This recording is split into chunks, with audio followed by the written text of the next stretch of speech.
Honey's நான் உங்கள் woodland angel எங்கேயும் காதல் எப்போதும் காதல் அப்படின்ற சீரீஸோட அடுத்த பார்ட்டாக பார்க்க போகிறோம். இந்த பார்ட்டில் எல்லாம் முடிச்சுட்டு அவங்க அந்த லைட்டெல்லாம் விட்டு முடிச்சுட்டு நேராக ஹீரோவும் ஹீரோயினும் ஒரு ரூம் எடுத்து தங்குறாங்க. அந்த ரூமில் வந்துட்டு வந்தோடனே ஹீரோயினுக்கு பசிக்குதுன்னு சொல்கிறாங்க. ஃபுட் எடுத்துகிட்டு வந்துச்சா அவங்க பாதி கூட சாப்பிடல. அதுக்கப்புறம் அவங்க பசி போயிடுச்சுட்ருக்கு, தூக்கம் வருதுன்னு சரி மாதிரி தூங்குமா அப்படின்னோடனே ஹீரோயின் ரொம்ப அப்படின்னு கஷ்டப்பட்டுட்டே இருக்காங்க ஒரே ரூமில் படுக்கிறதுக்கு. அவர் வந்துட்டு ஒன்றும் பிரச்சனை இல்லை, போய் படு நான் பார்த்துக்கிறேன் அப்படின்னு சொல்லி அப்போ அவர் போய் படுத்து தூங்கிட்டு இருக்கும்போது ஹீரோ போய் அமைதியாக அவங்க பக்கத்தில் உட்காந்து அவங்க பார்த்துட்ருக்காங்க. பாடுறா நம்ம ஹீரோயினை அப்போவுமே அப்படி தானே பார்த்துட்டு இருப்பேன். அந்த மாதிரி பார்த்துட்டு இருக்கும்போது கரெக்டாக பின்னாடியெல்லாம் நிறைய பேர் வர மாதிரி இருக்குது. என்ன இத்தனை பேர் வராங்களே அப்படின்னு சொல்லிட்டு வெளியே போய் பார்த்தா எல்லோரும் இவரோட அசிஸ்டண்ட் இருப்பாங்களா, அவங்ககிட்ட ஃபைட் பண்ணிகிட்டு இருக்காங்க. இப்போ ஹீரோ போய் தன்னோட பவர்ஸ் மூலயமா அவங்களெல்லாம் துரத்தி விட்டுறாங்க. எல்லோரும் ஓடி போயிடறாங்க. அப்போ வந்துட்டு இவருக்கு தெரிஞ்சிச்சு எதனால தான் இவங்கெல்லாம் வந்திருக்காங்கன்ட்டு. அப்புறம் பொழுது விடிஞ்சோடனே ஹீரோயினோட உட்கார வச்சு சாப்பிட வைக்கிறாங்க. அது ரொம்ப சாப்பிட்டு சரி நான் இன்றைக்கி பேலஸ்க்கு போகணுன்னே ஏன்ப்பா போகிறீங்க அப்படின்னு சொல்லிட்டு குட்டி பையன் கேட்குறான். 300 வருஷம் கழிச்சு இப்போ தான் சேர்ந்துருக்கீங்க அப்படின்னா இன்றைக்கி என்ன நாள் அப்படின்னா குட்டி பையன் யோசிச்சுட்டு சொல்கிறேன். அந்த மாதிரி தாத்தாவுக்கு பிறந்த நாள் அப்படின்னு. அப்போ அதனால் நான் போகிறேன் அப்படின்னோடனே சரி நீங்கள் 2 பேரும் டென்னுக்கு போயிடுங்க அப்படின்னு சொல்லிட்டு சின்ச்சுக்கு போயிடுங்க அப்படின்னு சொல்லி அனுப்பிச்சுட்டு போயிடுறாரு. இங்கே வந்தோடனே இந்த குட்டி பையன் பசிக்குதுன்னு சொன்னோடனே சரி ஃப்ரூட்ஸை சாப்பிட அதுக்குள்ளே உங்கள் அப்பா வந்துடுவார் அப்படின்னு சொல்லிட்டு இவங்க போய் உள்ளே போய் ஃப்ரூட்ஸ் சாப்பிட்றாங்க. அப்போ ஹீரோ கட்டுறாங்க. ஹீரோ நேராக ஃபஸ்ட்டு சீனியர்கிட்ட சொல்கிறாரு, அவங்க உங்களை மட்டும் இல்லை எல்லாரையுமே தாக்குறாங்க, ஹை இம்மோர்டல்ஸ் எல்லாரையுமே தாக்குறாங்க. அவங்க என்னை பார்த்தோன்னே அங்கேருந்து மறைச்சி போயிட்டாங்க, யாரையுமே பிடிக்க முடியல, எல்லாம் அப்படியே ஸ்மோக்காக போயிட்டுறாங்க. இதுக்கு ஏதோ பெரிய பிரச்சனை இருக்குது. நான் நினைக்கிறேன் ஷென்யூ தான் அவங்களோட குழந்தைய காப்பாற்றுறதுக்கு இதெல்லாம் பண்ணிகிட்ருக்காங்கன்னு நினைக்கிறேன் அப்படின்னு சொல்லிட்டு ஹீரோ கரெக்டாக கண்டுபிடிச்சி சொல்லிடுறாரு.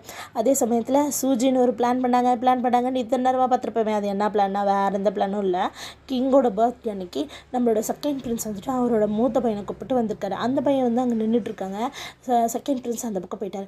அந்த பையன் அங்கே நின்றுட்டு இருக்கும்போது இவங்க போய் கிங்கை பக்கமாக சரி கிங் இங்கே இருக்காரு வாமான்னு கூப்பிட்டு போயிடுறாரு. அவனும் இந்த அம்மாவை நம்பி இவங்க தான் சூஜினாச்சு, அவங்க கல்யாணம் பண்ணினவங்க தானே, இவங்க நல்லவங்க நம்பி அவங்க கூடவே போயிடுறாங்க. அந்த இடத்துல அவங்க என்ன பண்ணுறாங்கன்னா அவங்க ரூமுக்கு கூப்பிட்டு போய் இவனை மயக்கம் போட வச்சு அவனுக்கு ட்ரிங்க்ஸை ஊற்றிட்டு இவனை செட்யூஸ் பண்ணான்னு சொல்லிட்டு அவங்க மேலே கம்ப்ளைண்ட் பண்ணுறாங்க. அப்படி பண்ணும்போது அப்படி அவங்கள பண்ணிகிட்ருக்காங்க. அந்த சமயத்தில் நம்ம ஹீரோவையும் செகண்ட் பிரின்ஸை காட்டுறாங்க. அந்த இடத்துல செகண்ட் பிரின்ஸ் கிட்டே ஹீரோ பேசிகிட்டு இருக்காங்க.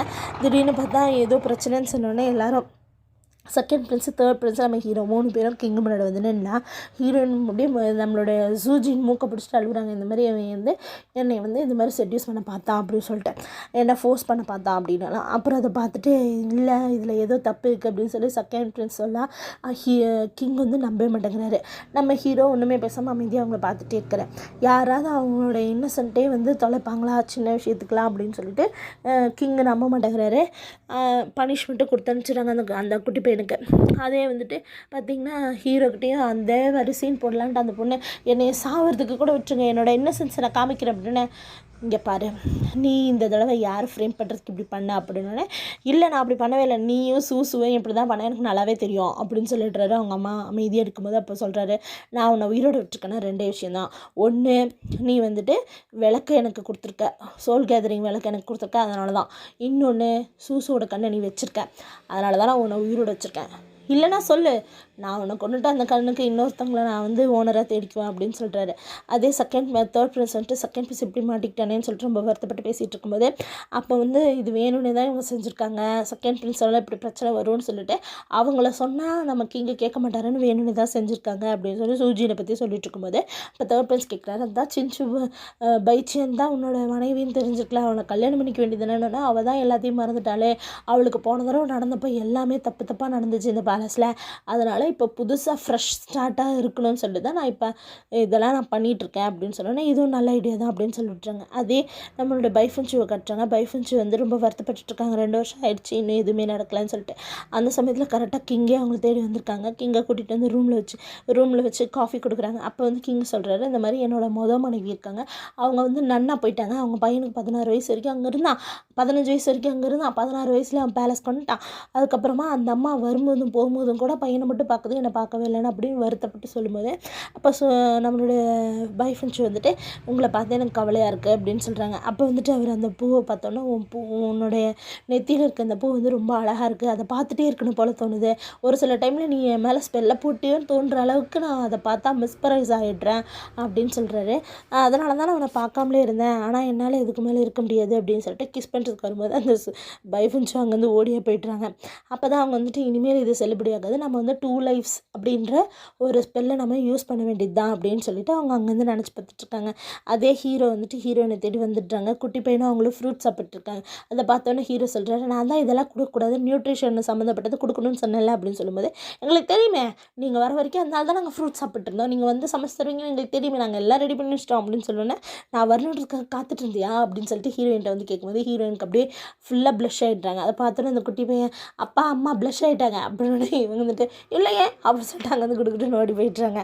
அதே நம்மளுடைய ப்ளூ ஸ்னேக்கையும் செகண்ட் பிரின்ஸையும் காட்டுறாங்க. அவங்க வந்து சொல்கிறாங்க, நான் வந்து இந்த மாதிரி போய் ஹீரோயின்ட்ட வந்து ஹெல்ப் கேட்க போகிறேன், அவங்க கண்டிப்பாக செய்வாங்க அப்படின்னு சொல்லிட்டு அங்கேருந்து வராங்க. செகண்ட் பிரின்ஸ் வந்து வேணான்னு சொல்ல கேட்காம வந்துடுறாங்க. வந்தோடனே ஹீரோயின்ட்டு இந்த மாதிரி ஹீரோயின் வந்து நின்று பேசிகிட்டு இருக்கும்போது நான் வந்து பிரின்ஸ் சொல்கிறாரு, இந்த மாதிரி ஹெவன்லி பேலஸ்லேயும் இந்த மாதிரி ஒரு குளம் இருக்குது, நீ வந்து பார்க்கணும் அப்படின்னு சொல்கிறேன்.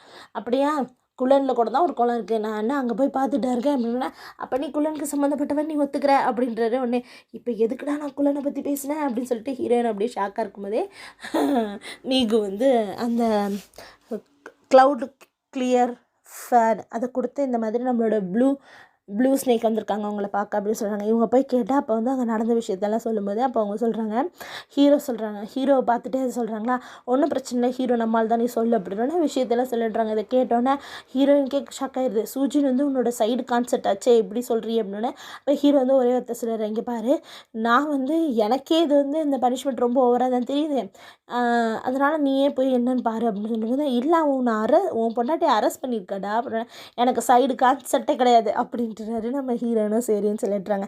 நீ கரெக்டாக தான் ஆள் கொண்டு வந்திருக்க, நான் கரெக்டாக செஞ்சு கொடுக்குறேன் அப்படின்னு சொல்லிட்டு அந்த விசிறியை பார்க்கும்போது அவங்களுக்கு வந்து அது ஞாபகம் வருது. என்னென்னா இவங்களை வந்து எல்லோரும் புள்ளி பண்ணும்போது, நம்ம ப்ளூ ஸ்னேக்கை புள்ளி பண்ணும்போது நம்ம ஹீரோயின் தான் இந்த விசிறியை கொடுத்துருப்பாங்க. அதை பற்றி இப்போ யோசிச்சுட்ருக்காங்க 2 பேரும். அதுக்கப்புறம் நம்ம ஹீரோயின் வந்து ஹீரோ கிட்ட கேட்குறாங்க, இங்கே பாரு, எப்படி தான் நான் போய் அவங்கள கண்டுபிடிப்பேன், அவன் எங்கே இருப்பானே எனக்கு தெரியாது அப்படின்னு சொல்லும்போது ஹீரோ சிரிச்சுக்கிட்டே, எனக்கு கடமைப்பட்டிருக்காரு சிம்மின்னு, அவர் கண்டிப்பாக சொல்லிடுவார். என்னென்னா அதே மாதிரி சிம்மின்னு வந்துட்டு அந்த லைஃப் ஹிஸ்ட்ரியை சொல்லிட்டு புக்கும் அவங்க கையில் கொடுக்குறாங்க. அப்போ வந்து அவருக்கு மாஸ்டராக நம்ம அனுப்பலாம் அப்படின்னு சொல்கிறாங்க. ஏன்னா மாஸ்டர் வந்து ஒரு நன்னு தான், மாஸ்டராக அனுப்பலாம் அப்படின்னு சொல்லிடுறாங்க. இந்த விஷயத்தையும் எல்லாத்தையுமே வந்து அந்த பிரின்சஸ் வந்து ஒட்டு கேட்டுட்டு, அந்த ஈஸ்ட் சீயோட பிரின்சஸ் ஒட்டு கேட்டுட்டு சூஜின் கிட்ட சொன்னோன்னே, சரி நீ அப்படின்னா ஹியூமன் வேர்ல்டுக்கு ஒரு டூர் போக வேண்டியது இருக்குது அப்படின்னு சொல்லிட்டு சூஜின் அடுத்த பிளானை ரெடி பண்ணிடுறாங்க.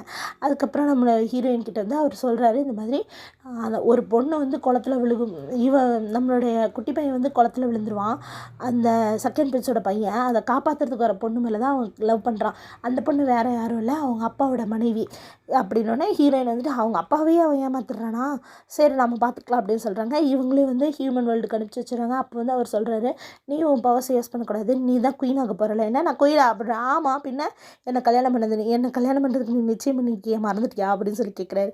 அதுக்காக நீ பவர்ஸ் எல்லாம் யூஸ் பண்ணும்போது உனக்கு தேவைப்படும் அப்படின்னு சொன்னோன்னே இவங்களும் சரின்னு சொல்லிடுறாங்க. ஆனால் லீச்சின் வந்து குள்ளனில் வந்து ஜிலான்கிட்டேயே சீன் எங்கன்னு கேட்குறாங்க. அப்போ வந்து அவர் சொல்கிறாரு, 70,000 வருஷம் ஆயிடுச்சு, அவங்க 2 பேரும் தொலைஞ்சு போயிட்டாங்க அப்படின்னா, இல்லை நான் இப்போ தான் கொஞ்ச நாளுக்கு முன்னாடி பார்த்தேன் அப்படின்னு ஜிலானும் அதை யோசிச்சுட்ருக்காரு. அதுக்கப்புறம் பார்த்திங்கன்னா அசிஸ்டண்ட் 2 பேரும் ஒரு ஃபோட்டோ கொண்டு வந்து நம்ம ஹீரோட்ட கொடுக்குறாங்க. கொடுத்துட்டு இந்த மாதிரி லீஜின் வந்து இந்த இதுதான் சீனுன்னு சொல்லிட்டு எல்லார்ட்டையும் கொடுத்து தேடிட்டுருக்கான் அப்படின்னும்போது அதை பார்த்தோன்னே ஷாக் ஆகிடுறாரு ஹீரோ. அது சீனியர்ட்டையும் இதுவா அப்படின்னு சொல்லி காட்டும்போது ஆமாம் இதுதான் அப்படின்னு லீஜின் கூட அன்றைக்கி வந்து குள்ளனில் வந்து சீனை பார்த்து தான் சொல்லியிருக்கான். அவங்க எங்கேயா அப்படின்னோடனே நார்த்து சீ பக்கம் அப்படின்னு சொல்கிறாங்க. ஹீரோக்கு அப்படியே ஷாக்கு. அப்போ வந்து அவர் சரி எல்லோரும் கிளம்புங்க அப்படின்னு சொல்லிட்டு வந்து உட்காரும்போது அப்படியே நினச்சி பார்க்குறாரு, அப்போ நீ தான் சீனா மொய்வானை ஏன் அங்கேருந்து எடுத்துகிட்டு போனேன், ஏன் உன் சீனியர்ஸை கூட நீ பார்க்க மாட்டேங்கிற, எப்போ நீ குள்ளனோட சம்மந்தப்பட்டிருக்கன்ற உண்மையை எனக்கு சொல்லுவேன், இதெல்லாம் ஏன் செய்கிறன்ற உண்மையை எப்போ என்கிட்ட சொல்லுவேன் அப்படின்னு சொல்லிட்டு ரொம்ப வருத்தத்தோடு பார்த்துட்ருக்காரு. அந்த சமயத்தில் லீஜன் வந்து ஷென்னிக்கிட்ட இதை பற்றி கேட்கும்போது ஷென்னி வந்துட்டு எனக்கு சீனை பற்றி நல்லா தெரியும், அவன் பையன்தான், நான் பக்கத்துலேயே இருந்து பார்த்துருக்கேன், அது பொண்ணு கிடையாது அப்படின்னா, சின்சூவில் தான் இருந்திருக்கு அந்த ஒரு பொண்ணு அப்படின்னு சொன்னானே ஷென்னிக்கு தெரிஞ்சது யாருன்னு சொல்லிட்டு, இவ்வளோ அப்படி சொல்லிட்டு வந்து உனக்கு தெரியும் சொல்லுன்னா எனக்கு தெரியாது அப்படின்றான். உடனே வந்துட்டு இவன் நினச்சி பார்க்குறா, மோய்வானையும் நீயே எடுத்துக்கிட்ட, இப்போ லீஜனையும் எடுத்துக்கொள்ள பார்க்குறியா அப்படின்னு சொல்லிட்டு ஓ மோய்வானை நம்ம எடுத்தே ஆகணும் அப்படின்னு சொல்லிட்டு நேராக இவ போய் சிஞ்சுக்குள்ளே பூந்துடுறா ஹீரோயின் மாதிரி மாறிக்கிட்டே. அதே மாதிரி ஹீரோயின் மாதிரியே இருக்கிறதுனால ஹீரோயின் நினச்சிட்டு எல்லோரும் நல்லா பேசுகிறாங்க. மீகு கூட நல்லா பேசுகிறான். நேராக வந்து அந்த குட்டி பையன் வேறு ஹக் பண்ணிக்கிறானா யாருன்னு கேட்டோன்னே இதுதான் க்ரௌன் பிரின்ஸோட பையன்னு தெரிஞ்சோடனே இது வந்து அப்போவும் இன்னொரு பிளானை போட்டுருச்சு நம்ம ஷென்னியும். நேராக வந்து மோய்வான் இருக்கிற டென்குள்ளே வரும்போது அப்போவே கொஞ்சம் மீகுக்கு சந்தேகம் வந்துருச்சு. ஆனால் வந்த உடனே மோய்வான் பக்கத்தில் நீ மோய்வான் அப்படின்னு அவர் கூப்பிட்டோன்னே இன்னும் நல்லா சந்தேகம் வந்துச்சு. நீ ஷென்யு தானே, நீ ஹீரோயினே கிடையாது அப்படின்னு சொல்லிட்டு அவன் ஃபைட் பண்ணுறான். அப்படி இருந்தும் அவங்க மேலே ஒரு ஸ்பெல்லை யூஸ் பண்ணிட்டு மோய்வானையும் நம்மளுடைய ஆலிக்குட்டியும் தூக்கிடுறாங்க. அந்த சமயத்தில் ஹீரோயினை கட்டுறாங்க. ஹீரோயின் ரொம்ப சோகமாக அங்கே உட்காந்துட்ருக்காங்க. இவன் எப்போ வருவான்னு தெரியலையே, எப்போ அந்த பொண்ணு தண்ணியில் விழுகும், எப்படி இவனை காப்பாற்றுறது இந்த பையனை அப்படின்ட்டு. அப்போ வந்துட்டு நம்ம ஹீரோ வந்துட்டு நான் உன்னை ரொம்ப மிஸ் பண்ணேன் இத்தனை நாள் உன்னை பார்க்காம அப்படிங்கிறாரு. உடனே ஹீரோயின் ஷாக்காக பார்க்குறாங்க. இதோட இந்த எபிசோட் முடியுது. அடுத்தடுத்த எபிசோட பார்க்கறதுக்கு சேனல் சப்ஸ்கிரைப் பண்ணுங்கள். தேங்க்யூ.